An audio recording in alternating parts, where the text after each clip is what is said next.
Baik, Assalamualaikum warahmatullahi wabarakatuh. Yang kita sama-sama hormati Bapak Menteri Koperasi dan UKM, Bapak Teten Mas Duki, yang juga sudah resmi menjadi bagian dari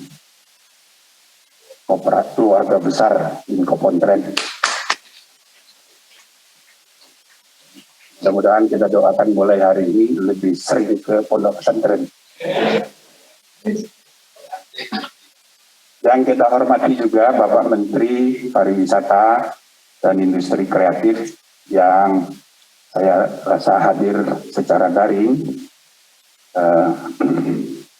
Juga Bapak Ketua Dewan Penasehat, Ketua Umum, dan tadi Pak Sandi Uno juga sebagai Ketua Dewan Pembina, serta para pengurus sekalian yang barusan diberi amanah, serta hadirin sekalian, termasuk yang zoomin dan zoomiat, ada hadirin dan hadirat, ada zoomin dan zoomiat online, banyak tokoh-tokoh, antara lain Al-Mukarram Bapak Kiai Anwar Malik, saya lihat ada di sana. Dan saudara-saudara sekalian, kita bersyukur pada Allah hari ini dengan segala keterbatasan kita dapat mengadakan acara penting ini.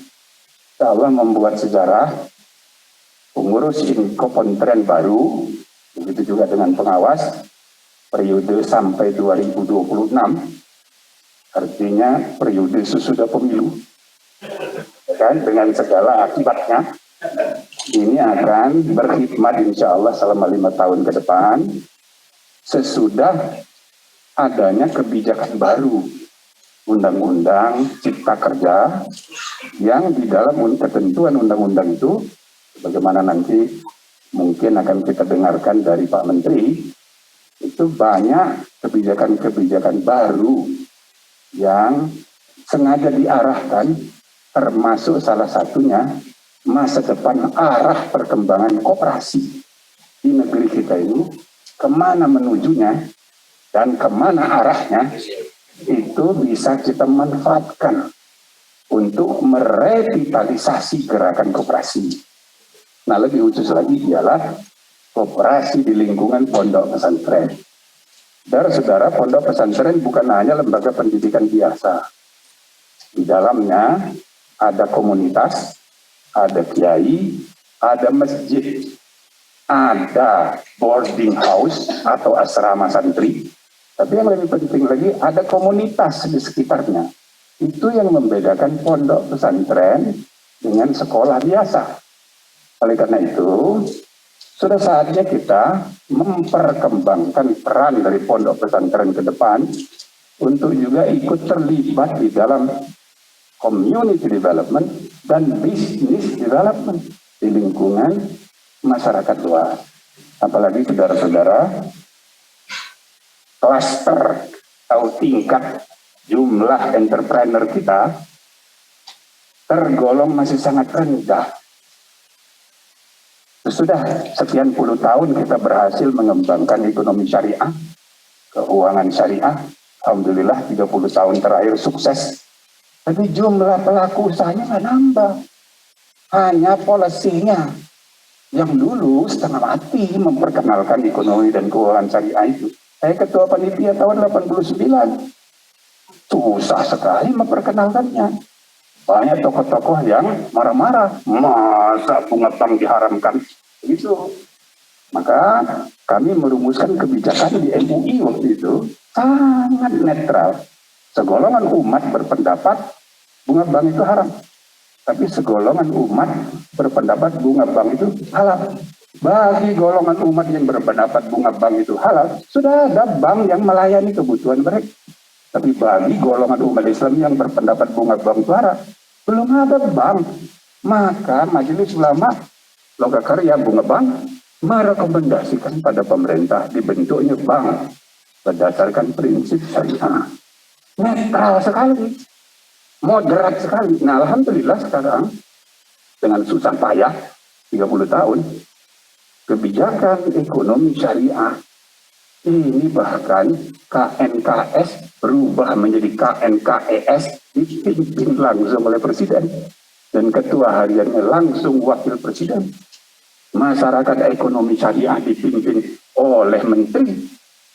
Asosiasi ahli ekonomi syariah juga Menteri Keuangan yang memimpinnya. Padahal 30 tahun yang lalu, setengah mati kita, Menteri Agama saja Munawir Tadali, nggak setuju. Gus Dur saya kenal dekat, Ketua Umum PPM, nggak setuju. Nggak ada yang setuju, yang mendukung cuma Pak Alam Shah saja. Ratu Perwira Negara waktu itu yang memperkenalkan kita kepada Pak Habibie dan lain-lain sebagainya. Jadi 30 tahun, policy oke. Policy. Tapi jumlah pengusaha, kata Pak Yusuf Kala, 100 pengusaha terkaya Indonesia, yang muslimnya cuma belasan. Artinya struktur laku bisnis di Indonesia ini nggak berubah proporsinya. Sejak zaman Hindia Belanda, Orde Lama, Orde Baru, sampai sekarang. Tapi bukan cuma soal muslim dan non-muslim.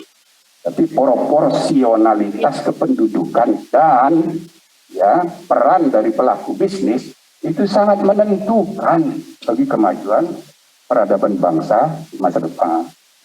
Kita negara dengan penduduk keempat, maka sudah pasti masalahnya, ya kan? Kita bisa jadi pasar yang diperebutkan oleh dunia. Dan yang kedua, kekayaan sumber daya alam kita bisa jadi sumber bancaan juga.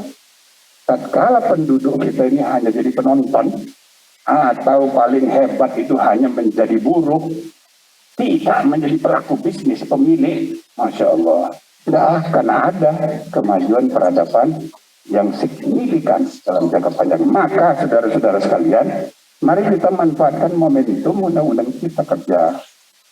Sekarang lebih mudah, 9 orang cukup, bikin koperasi, bikin PT sendirian pun sudah boleh sekarang. Tapi yang lebih baik jangan PT lah. Karena PT itu hanya mengabdi kepada the shareholder. Kita harus membangun spirit ekonomi gotong royong sesuai dengan semangat kebersamaan dalam budaya ekonomi kita. Nah, maka koperasi kita revitalisasi, apa yang dikerjakan, dilakukan oleh Pak Menteri, kita dukung, dan kita mulai dengan pondok pesantren. Jadi gerakan ekonomi kreatif, gerakan koperasi melalui pondok pesantren. Di pondok pesantren bisa dibikin 9 orang, koperasi bisa banyak. Kalau dulu harus teritorial, sekarang sudah per komoditi. Jadi bentuk badan usaha koperasi ini itu mendapatkan momentum dengan undang-undang Cipta Kerja ini. Mari kita manfaatkan. Saya rasa ini nasihat kepada pengurus baru. Mulailah sungguh-sungguh menggerakkan roda pelaku bisnis ini. Jangan sampai di lingkungan umat Islam, sunnah Rasul itu hanya urusan politik. Sunnah Rasul apalagi hanya urusan poligami. Bukan itu saja sunnah Rasul itu. Sunnah Rasul itu juga bisnis family, bisnis woman. Dan saya rasa nanti di dalam implementasinya, saya sangat ingin ada pertemuan khusus. Saya punya beberapa saran kepada pengurus bagaimana teknik menggerakkan gerakan-gerakan entrepreneurship ini melalui pondok-pondok pesantren. Terima kasih, kita tunggu arahan dari Pak Menteri. Terima kasih banyak untuk semuanya. Semoga Allah memudahkan segala urusan kita. Assalamualaikum warahmatullahi wabarakatuh.